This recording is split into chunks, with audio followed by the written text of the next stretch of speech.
Piaget was employed at the Binet Institute in the 1920s, where his job was to develop French versions of questions on English intelligence tests. He became intrigued with the reasons children gave their wrong answers to the questions that required logical thinking.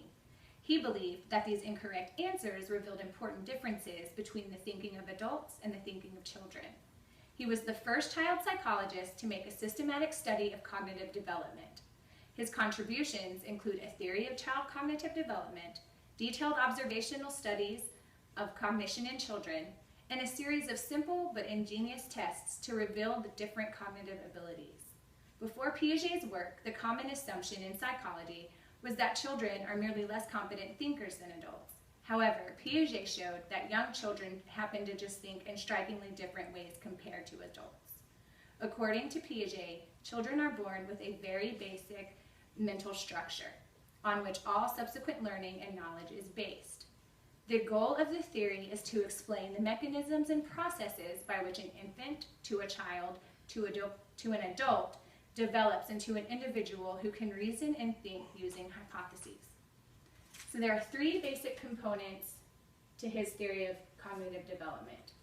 The first component I'm going to explain to you guys today is schemas. Piaget defined schemas as a basic building block of intelligent behavior. It's a way of organizing information. It's a set of linked mental representations of the world which we use to understand and respond to certain situations. So if you can think of it as a blank index card that you file away in your brain that you're going to have all of your information on. The next step in his theory is assimilation, equilibration, disequilibrium, and accommodation. So just to illustrate what that means in a way that's easier to understand is in the assimilation phase, that's where a child learns the first basic information. So say you have your child at home and you're reading a book with him and you show him a picture of a dog. And you say dog, and you point at the picture, and he sees an animal that has 4 legs and a collar and a tail. That's assimilation. That's his first introduction to this new knowledge. Equilibration, Piaget defined as the force which moves development along. It occurs when a child's schemas can deal with most of the new information through assimilation. So after you read that book and you have introduced him to a dog, you then go to a park. And at that park, there's a dog. And he sees an animal with 4 legs and a tail. And he knows that's a dog. It's equal. He understands it. It makes sense. But then a new situation happens. And the dog comes up to him and it barks. But that's not already on his index card of knowledge for a dog. He's confused. It's not making sense. It's not adding up. The dog brushes against his legs and it's furry. So now he's experiencing disequilibrium. It's unbalanced. That's not the information he had before. So he accommodates. In the accommodation step, he adapts to this new knowledge. He adds it to that index card, and now he knows that a dog has 4 legs and a tail, and it barks, and it's furry. And then the cycle continues throughout the development of learning. And the last step in his theory of cognitive development are the actual 4 stages of development, which is defined here. I'm going to talk you through each one of these. So in the first stage of development, it's the sensory motor stage. That's age birth to 2 years old. And the common feature in this, or the key feature in this development stage is reflex. It's motor reflexes at birth, like sucking or crying to indicate a need. Eventually, as the child progresses through this stage of development, they start to obtain object permanence. So before, when you have a newborn baby and you come in to feed it, and you feed him, and now he's happy and you walk out of the room, he doesn't miss you, he doesn't know you're gone, out of sight, out of mind. As the baby develops and starts getting older, object permanence starts to take place.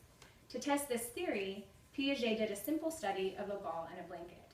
So he would take a blanket, hide the ball under the blanket, and see if the child would look for the ball, knowing, I can't see it, but I know it's still there, indicating that the child has moved on now to the second stage of development, which is the pre-operational phase.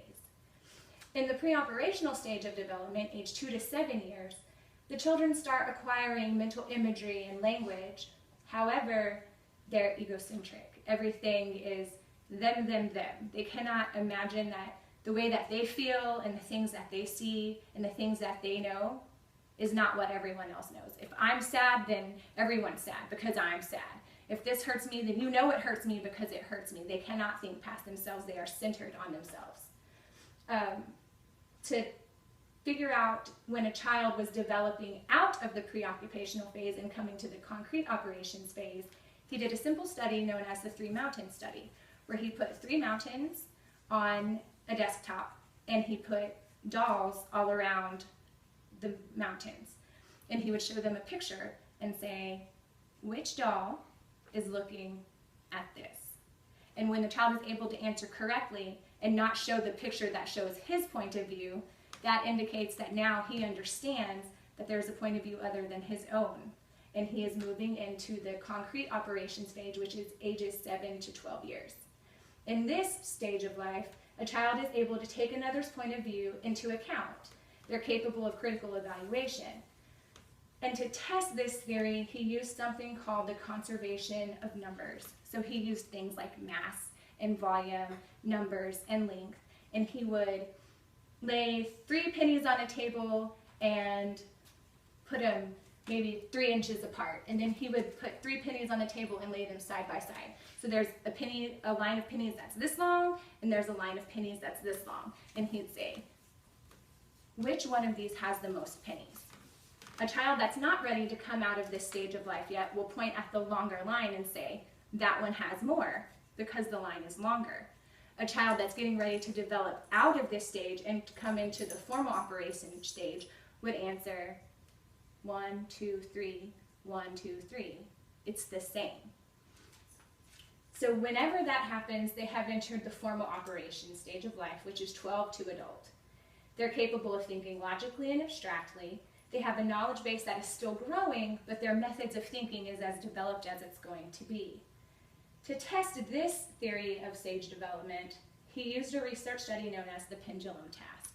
And he would swing a pendulum, and he'd ask a child, what do you think makes this swing faster or slower?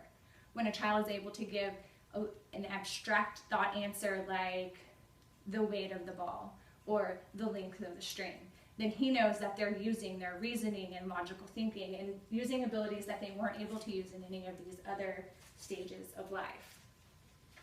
Piaget believed that these stages are universal in the same sequence of development occurring in children all over the world regardless of culture. His theory is still used today in child development, and it is one of the reasons we are able to have milestones for the average age group, though the time it takes to achieve mastery in each stage can differ in each child. It serves as an average age per child. I hope learning about Piaget's cognitive development stage theory can aid you in better understanding the development of your child. Do you have any questions? Oh, yeah. Is that why in pre-operational, like a 2-year-old, if they bite, they don't necessarily feel that it hurts the other person because it just feels good to their teeth? Yeah, so it's hard to teach a child that biting hurts when they're in this stage of life because all they know, they're egocentric. It's them, them, them. How can this hurt you? How can this be bad when my gums are hurting and it feels so good to bite you? It cannot hurt you. That's exactly right. Good question. Any others? All right, thank you.